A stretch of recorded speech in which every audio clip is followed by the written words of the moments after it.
현대기아차 굉장히 좋게 봤어요. 전기차에 한해서 좀 비벼볼 수 있겠다. 2차전지 아직까지 성장이 유효하고 이익도 잘 나오고 조금은 더 가지 않을까.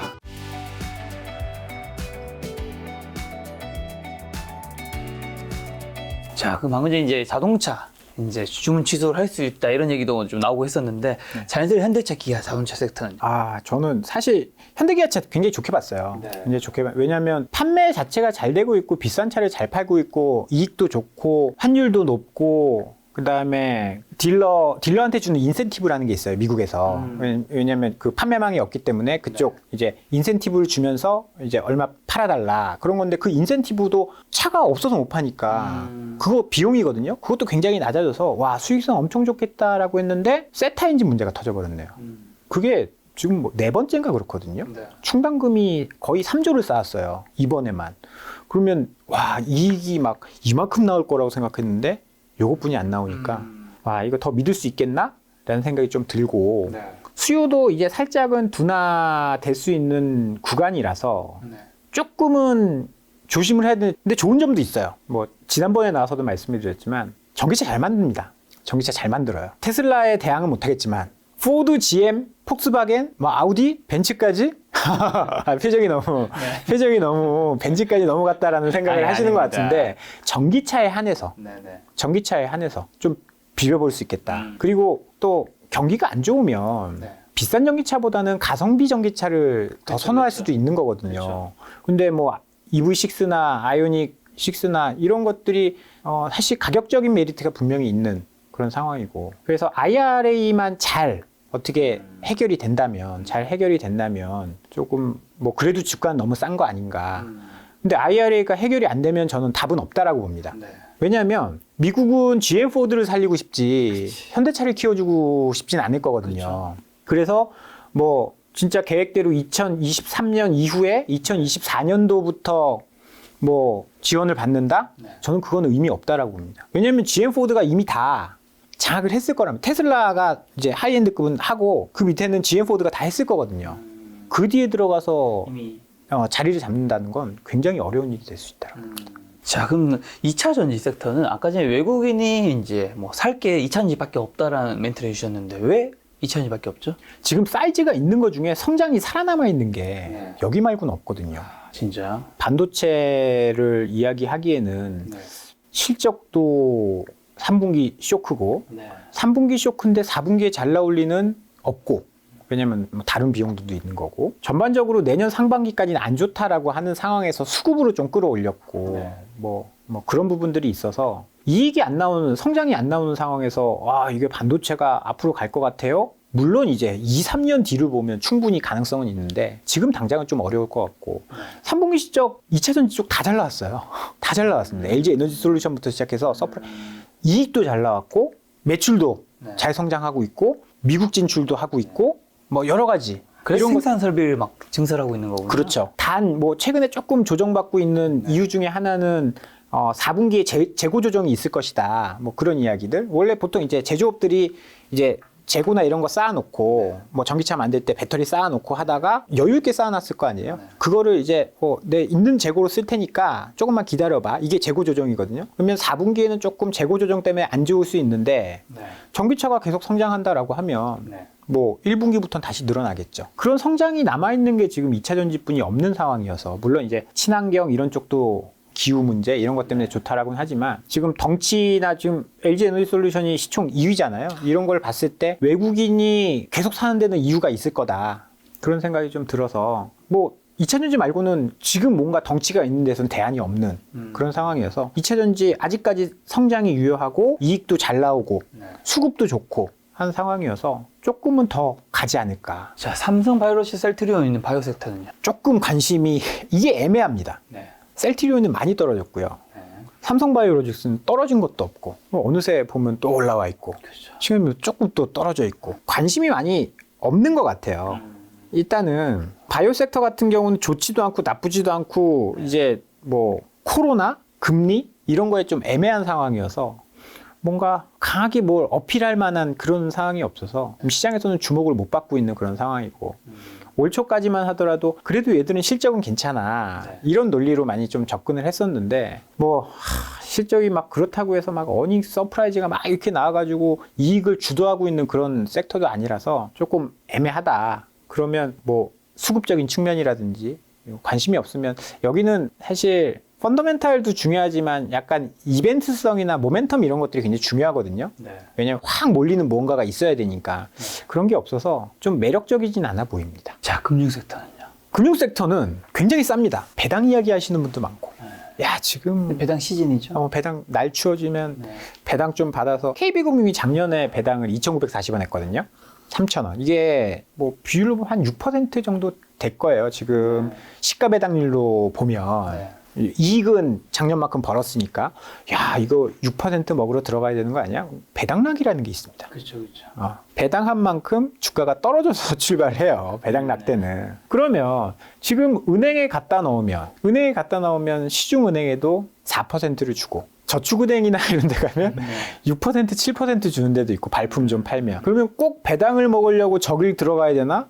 저러다 주가 터지면 5% 먹고 10% 터지면 속 쓰릴 것 같은데 그렇죠. 그런 생각도 있고 규제가 굉장히 강하게 들어오고 있어요. 작년엔 그랬죠. 코로나 때문에 상황이 안 좋은데 너희 배당 많이 할 거야? 배당 좀 적게 해. 그러면서 배당 좀 줄였거든요. 지금은 기업들 약간 뭐 신용위기 이런 것들 올 수 있는데 너희 충당금 좀 쌓아야 되지 않겠어? 그리고 얼마 전에 막 그런 얘기 있었잖아요. 은행들 너희 돈 왜 이렇게 많이 버는 거지? 이 예대금리차 까. 그랬었잖아요. 그래서 막 예대 마진이 가장 많은 은행이 뭐 어떤 은행 막 이런 것들 막 공개하고 그랬었어요. 네. 그래서 돈을 많이 버는 게 뭐 사실 지금은 굉장히 싸 보일지 모르겠지만 은행 산업은 규제가 굉장히 심하거든요. 그래서 저는 사실 제가 오랜 기간 투자를 하면서 이제 규제 산업을 잘 안 건드리려고 해요. 대표적인 게 한전 같은 산업. 민간 기업이지만 정부의 규제를 받잖아요. 그렇죠. 전기요금 맘대로 못 하잖아요. 법상으로는 원가 연동해서 하는 건데 유가 올라가니까 전기요금 올리면 서민도 힘드니까 너희 그렇게 못하죠. 하지 마. 그럼 네. 적자가 막 10조 막 이렇게 나오잖아요. 은행도 마찬가지거든요. 이거는 허가를 내줘야만 하는 그들만의 리그라서 위의 말을 안 들으면 안 됩니다. 그런 산업들은 웬만하면 안 건드리는 게 좋다. 은행 싼 게 어제 오늘 일 아니거든요. 그쵸. 은행 저평가되어 있는 게 네. 5년이 넘었어요. 15년 동안 저평가면 그건 저평가가 아니고 이유가 있는 겁니다. 저는 그렇게 생각해서. 보험이랑 증권은요? 보험 보시면 알잖아요. 유동성 위기, 조달금리가 막 이렇게 올라가고. 증권도 마찬가지예요. 증권도 사실 작년까지는 엄청 좋았죠. 거래도 잘 되고 부동산도 좋아서 PEF에서도 돈도 벌고 IPO 잘 돼가지고 그쪽에서도 돈 벌고 엄청 잘 벌었는데 지금 IPO 되나요? 부동산 PF 난리 났죠. 거래대금 줄어들었죠. 물론 주가도 그만큼 떨어졌지만 지금 외부 상황이 그렇게 좋은 상황은 아니다. 네. 그래서 금융 쪽은 조금은 위기가 올지도 모르잖아요. 위기가 올지도 모르기 때문에 굳이 위기가 오면 금융 쪽이 타격을 좀 크게 받을 수 있거든요. 그런 쪽은 저는 안 건드리는 게 맞다. 저는 개인적으로 그렇게 생각합니다.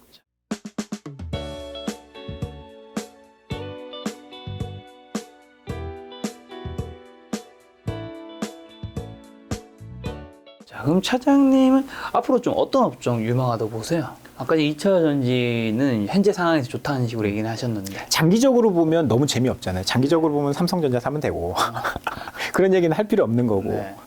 일단은 뭐 사이클 산업도 나쁘지 않다라고 봐요. 네. 사이클 산업도 나쁘지 않다라고 보는 이유는 지금 경기가 너무 안 좋으니까 네. 뭔가는 노력을 하지 않겠습니까? 가장 대표적인 게 이제 이것도 거짓말같이 너무 오랫동안 양치기 소년처럼 이야기하지만 중국의 부양책. 네. 코로나 방역 완화. 이것도 1년 넘게 막 양치기 소년처럼 하고 있는데 중국 상황이 너무 안 좋아요. 네. 중국이 생산자 물가도 마이너스로 떨어졌고 지난달 소매 판매도 마이너스 0.9가 나왔거든요. 예상치는 플러스 1.0이었는데 1.0도 굉장히 낮은 건데 마이너스가 나와버렸어요. 그리고 부동산도 아마 죽이진 않겠죠. 네.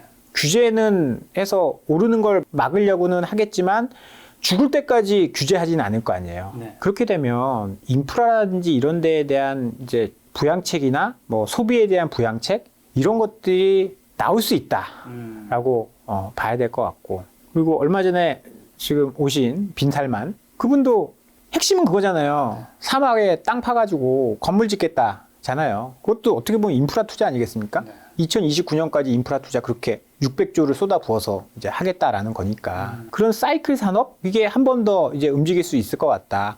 화학이 너무 싼데 뭐 이유는 다 있겠죠. 업황도 안 좋고 유가도 많이 올랐고 근데 그게 우리가 작년 재작년을 보면 영원하지 않다라는 거를 깨달았잖아요.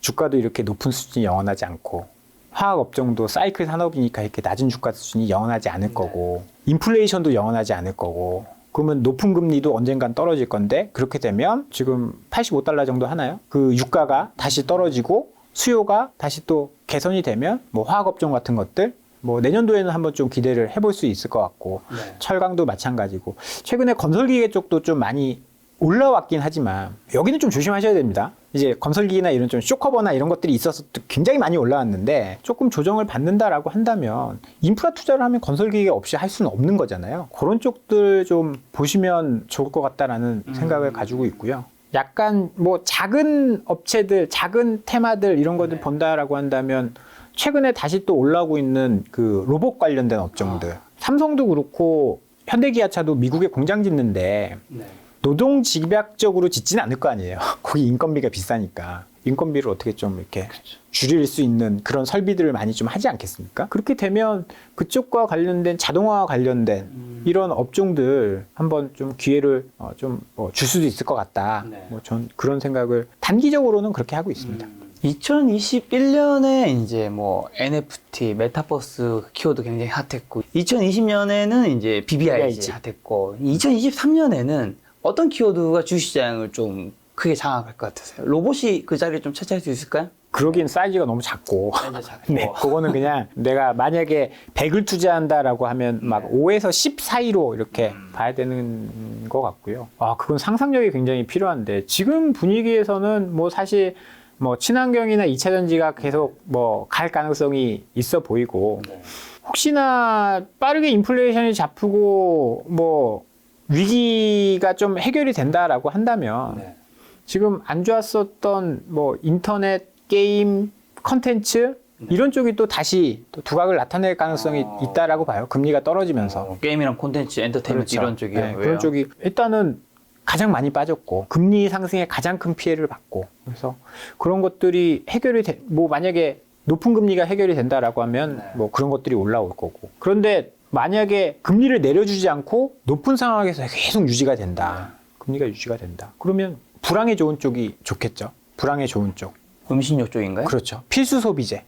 그러니까 우리가 돈이 많을 때는 나가서 외식을 하잖아요. 그렇죠. 나가서 외식을 하는데 돈이 많이 줄어들었어. 그럼 외식을 못하면 집에서 밥을 먹지 않습니까? 야, 근데 요즘에는 집에서 슈퍼에서 뭘 사가지고 먹어도 약간 비슷하다는 생각도 들어요. 가격이요? 그러니까 왜냐면 이제 뭐 식자재나 이런 것들도 가격이 좀 많이 오르긴 했잖아요. 그래도 나가서 먹는 물론 거보다- 이제 여러 명이 차릴 때는 더 싼데 저는 이제 혼자 1인 가구라서 좀 그럴 수 있겠다. 저희는 4인 가구라서. 그렇죠. 훨씬 싸지죠 그러면. 4인 가구라서 외식을 한번 하면 뭐 10만 원대거든요. 맞아. 10만 원대예요. 근데 집에서 먹으면 그 정도까지는 아니고 고기를 사서 먹어도 그렇죠. 뭐 삼겹살 한 근 사면 한 근 사서 하면 이제 먹을 수 있는 수준이니까. 지난달에 미국에 소면 판매 잘 나온 것도 그런 쪽이었습니다. 필수 소비재 쪽이 좀 늘어나는. 뭐 대표적인 게 이제 음식료가 될 텐데 가격은 올해 미리 좀 올려놨고 그렇죠. 원재료 가격은 조금 떨어지고 그런데 라면이나 이런 거 수요가 줄어들지 않고 오히려 늘어난다라고 한다면 그런 쪽이 조금 더 좋아질 수도 있겠죠. 그런데 만약에 그렇게 위기가 오지 않는다라는 가정이 있어야 될 것 같아요. 위기가 오지 않는다라는 가정이 있으면 조금 미국이 생각하는 것처럼 연착륙 이렇게 되면 그런 쪽이 좀 음식료 쪽이 좀 좋을 수도 있겠다. 내년 경기가 어쨌든 좀 안 좋게 되면 당연히 백화점 이런 쪽은 좀 피해를 보겠죠? 백화점 섹터? 그렇죠. 지금 백화점이 장사가 잘 되는 이유가 작년에는 이제 명품, 돈이 많으니까 샤넬런 이런 거였고 올해는 리오프닝 이런 쪽에서 의류 매출, 백화점에서 의류 매출이 굉장히 중요하거든요. 가격도 그렇고 백화점에 의류 사러 와서 다 옷만 사서 가나요? 아니죠. 딴 거 다 하시죠. 딱 내려가서 뭐 구경도 하고 밑에 가서 밥도 먹고 커피도 먹고 그래서 굉장히 중요한데 그 매출이 조금 늘어났었어요. 근데 그런 거에 대한 수요는 조금씩 이제 줄어들 수 있는 그런 상황이고 올해 실적이 굉장히 좋았기 때문에 내년에 침체가 오면 사실 백화점과 같은 유통이 조금은 타격을 입을 수 있다. 그렇게 봐야 되고요. 저도 이제 백화점을 잘 안 가는 그런 상황이 돼서 상황이 돼서 내년도에는 조금 더 그게 심해질 가능성이 있다. 그리고 뭐 가전 매출이라든지 가구 매출이라든지 이런 것들은 굉장히 많이 줄어들 거거든요. 왜냐하면 작년, 재작년에 바꿨고 그쵸? 지금 주머니 사정도 안 좋아졌기 때문에 그런 부분들을 감안을 하면 뭐 유통 쪽에서는 뭐 백화점이나 이런 쪽은 조금 네. 조심을 하셔야 되고 편의점은 뭐 반면 좋아질까요? 편의점 지금 매출이 굉장히 좋아지고 있어요. 편의점 주가 지금 굉장히 좋거든요. 왜냐면 불황에 더 좋아지는 네. 그런 산업이기 때문에 지금 매출이 굉장히 편의점 도시락 많이 먹는다고 하더라고요, 많은 분들이. 네, 편의점 도시락 많이 요즘 드시고 구성이 워낙 좋아져서. 그리고 예전에는 대안이 있었는데 지금 편의점 대안이 없잖아요. 동네에서 동네 슈퍼가 다 사라져서 그런 쪽에 매출이 좀 많이 늘어나고 있어서요. 편의점 쪽, 그러니까 유통 쪽에서 보면 뭐 이렇게 비싼 거를 파는 데보다는 조금 필수 소비재를 파는 쪽 이쪽이 계속 좀 좋아질 가능성이 있다라고 봐야 될 것 같습니다. 자, 리오프닝 쪽은요? 항공, 호텔, 레저, 여행. 저는 리오프닝을 사실 처음부터 그렇게 좋아하지 않았거든요. 네. 왜냐하면 리오프닝 한다라고 해서 그 수요가 일시적으로 늘 수는 있다라고 봤어요. 일시적으로 늘 수는 있다라고 봤는데 해외여행 1년에 2번, 3번씩 갈 수 있는 사람은 한정적이거든요. 그렇죠. 저 같은 직장인들 여름 휴가 때 가는 건데 작년, 재작년에 못 갔으니까 난 올해 3번 가야지? 이건 말이 안 되거든요. 그렇죠. 쉽지 않습니다. 그리고 리오프닝 초기에 가격도 굉장히 비싸서 머뭇거리던 사람이 경기 안 좋아지니까 못 가는 이런 상황들이 벌어지고 카지노? 중국인들 지금 잘 안 들어오고 있잖아요. 그다음에 뭐 일본 여행 비자 풀렸다? 잠깐이었지만 이게 좀 길게 갈 수 없는 거고 2년, 3년 너무 힘들었기 때문에 재무 구조가 엉망인 데가 많아요. 특히 항공 같은 데들. 네. 이런데 뭐 사실 위험할 수도 있다라고 봐야 되거든요. 물론 이제 뭐 정부의 뭐 지원이나 이런 것들이 있겠죠. 네.